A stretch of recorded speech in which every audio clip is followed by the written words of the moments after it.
Thank you for the intro, and thank you to Red Cloud for hosting this wonderful conference. Good to see there's a couple of veterans of the Golden Triangle here, so I might be going to keep me honest, I guess. Honest promoter. There's not too many of those around. So thanks for everybody for coming to tell you today about Blackwolf. There's a couple of components to the story. I am going to focus on one key drill target that we're going to test this year. It's a pretty impressive one, but there's a lot of reasons to look at the company. First of all, our value is underpinned by one of the largest deposits of its type in the Pacific Northwest. It's a volcanogenic massive sulfide deposit called Niblack. It's about 6 million tons, mostly indicated resources. It's a wide bulk mineable ore body. I'll take you through that with excellent metallurgy, good location, and we do have a development path. We have excellent share structure with 40 million shares outstanding, really good shareholder base. We're also going to be getting kind of a little bit more active with some new big shareholders that are going to be coming in the near future. Really looking forward to talking about that. I was hoping it was going to be today, but we didn't get things closed in time. Just a bit of my own background. I grew up in the mining town of Stewart, BC. I'm a third-generation miner from the community. I've spent most of my career working in the Pacific Northwest or in Alaska.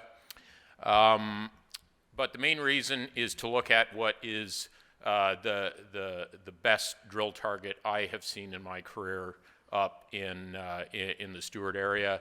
It's one of these where I actually can't believe that all of us have been driving or flying past this particular vein that has never been drilled before. So first, a little bit on share structure. A lot of skin in the game here. I'm the largest individual shareholder in the company. Insiders have 17.6%. Crescat and Delbruck, two funds, own about 10% each. And then a lot of other institutions or floats about 47.7%. And Frank Gistra owns 3.3% and will be very likely increasing his ownership here substantially.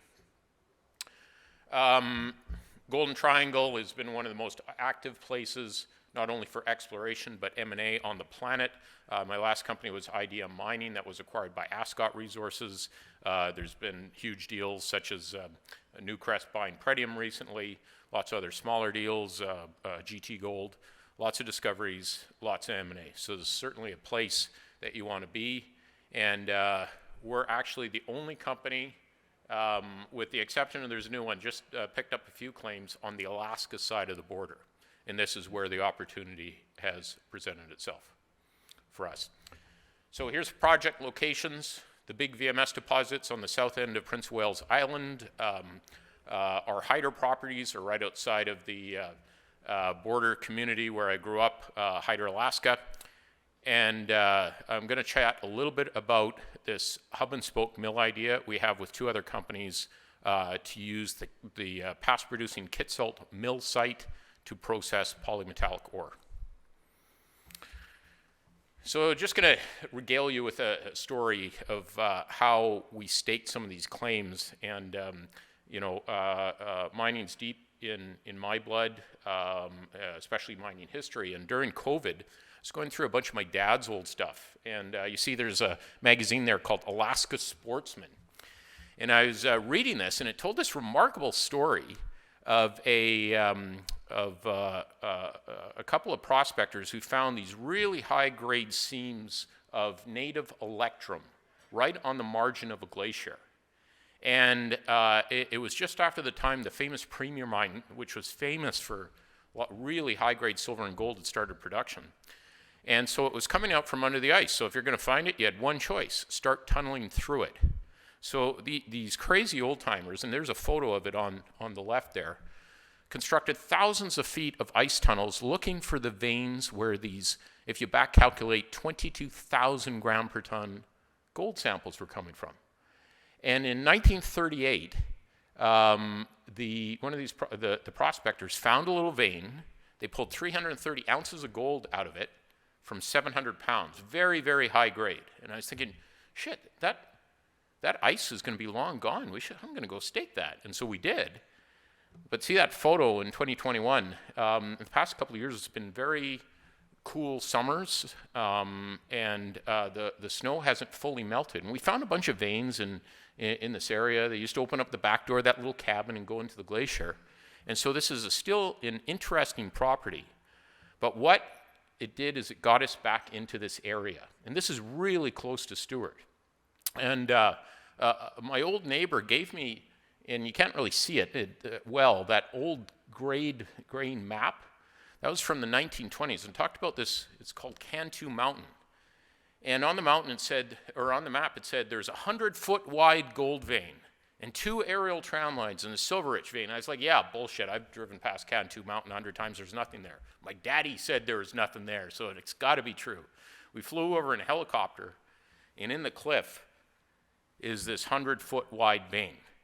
And we sent some guys down on ropes, and we sampled it, and it runs around 1 ounce per ton. We found real silver-rich veins, and this is the best-looking drill target that I've seen. Oops, other way. So we are literally on the border with, do we have a laser? Oh yeah, right there. This is the international boundary.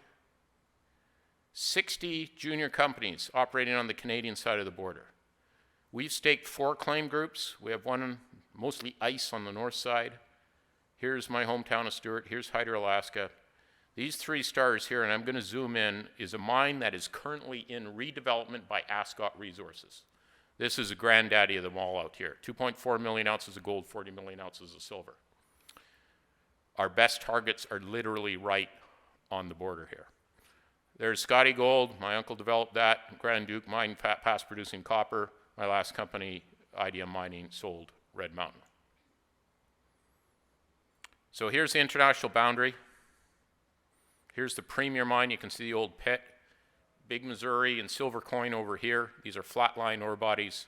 A lot of alluvial gold, even though it could be coming from anything, but there's a lot through here. This is where we're seeing the great big veins. And we've been able to trace this alignment and vein float for almost 5 kilometers. Here's how it looks in the cliff, and this is the reason why it was missed, is where, like, if you're looking straight at it, you're like, holy shit, there it is. It's unbelievable. So you can see how steep it is.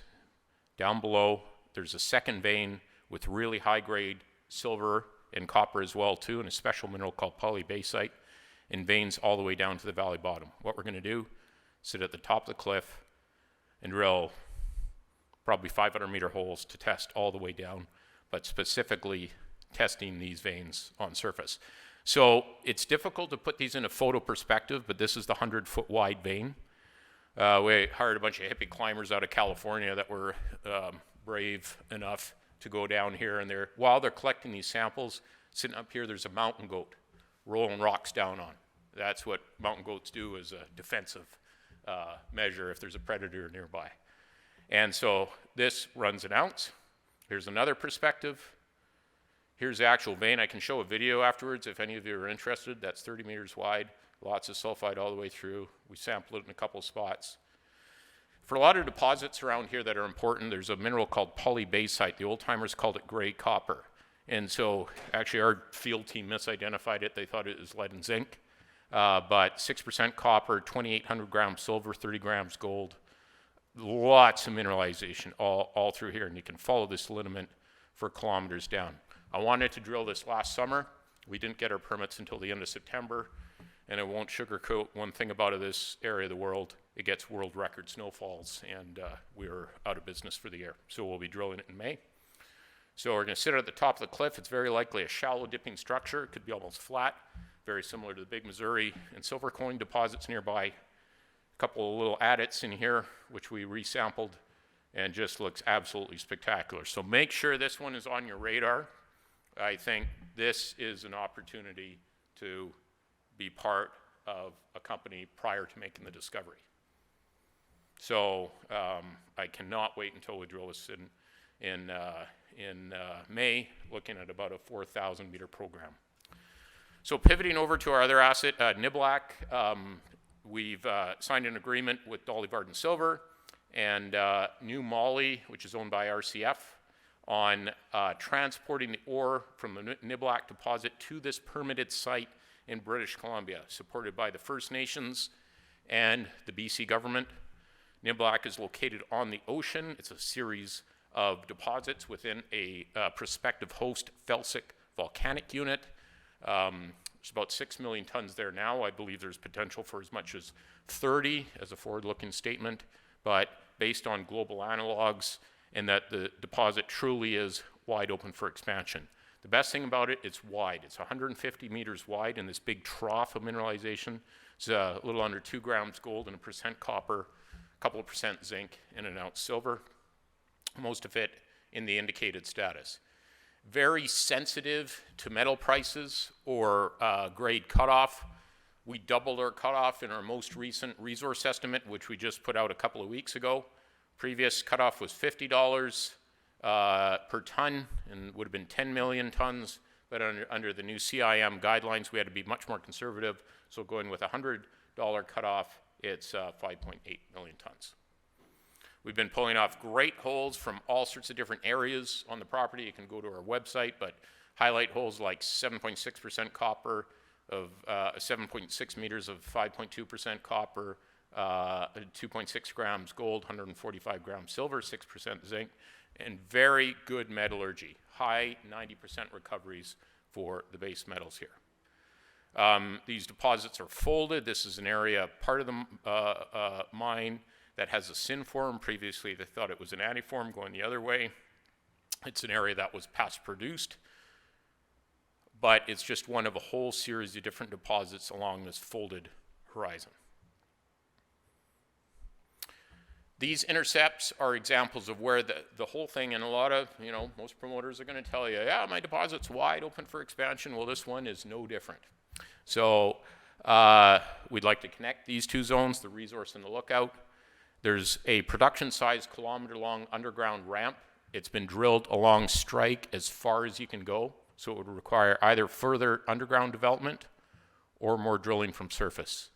And so that's why I think we'll be able to substantially grow the resources here. But this project is for a copper bull market. What it needs is like a 50,000 meter program, something really, really big.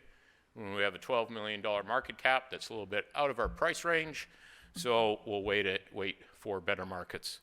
Great areas that haven't been followed up. Like, this is pretty rare to see in exploration, and I remember when this hole was drilled, because my old boss with Lac Minerals poured a bottle of scotch down 19 meters of 6% copper. Is for Lac Minerals. And a couple months later, Barrick Gold bought Lac, and the project got idled for many years. So why should you look at Blackwolf? Many reasons. We got a team that's spent the majority of our careers up in this part of the world. We have excellent share structure and shareholders with only 40 million shares outstanding. We have our value is underpinned by a substantial polymetallic VMS system, and our what's really going to move this company though is putting the first drill holes into Can 2. Really make sure next spring this company's on your radar. And that's about it for me.